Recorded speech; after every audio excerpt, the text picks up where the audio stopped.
అందరికీ నమస్కారం. ముందుగా వేదికల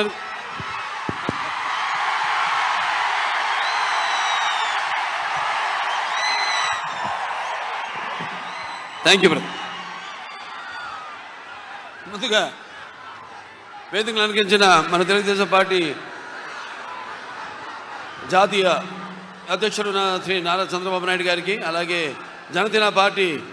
అధ్యక్షులు పవర్ స్టార్ సోదరుడు పవన్ కళ్యాణ్ గారికి, అలాగే వేదిక మీద ఉన్న తెలుగుదేశం పార్టీ మరియు జనసేన పార్టీ నాయకులకు, అలాగే వేదిక ముందున్న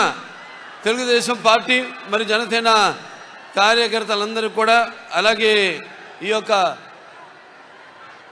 ప్రజాస్వామ్య పరిరక్షణకు బద్ధకంకణులైన నా తెలుగు ప్రజలందరికీ, అలాగే అనుక్షణం నన్ను ఆశీర్వదిస్తున్న విజయానికి నీరాజన పడుతున్న నా తెలుగింటి ఆడపడుచులందరికీ, అలాగే యువతరానికి ప్రతినిధులు, నవతరానికి నాయకులు, భావితరానికి భారతదేశపు మహాశక్తి అయిన యువతకు, అలాగే నా అభిమానులకు, పవర్ స్టార్ పవన్ కళ్యాణ్ గారి అభిమానులకు అందరికీ కూడా నా హృదయపూర్వక నమస్కారం తెలియజేసుకుంటున్నాను. మరి ఆనాడు స్వర్గీయ శ్రీ నందమూరి తారక రామారావు గారు పార్టీ వ్యవస్థాపకులు అన్నారు, తెలుగుదేశం పుట్టింది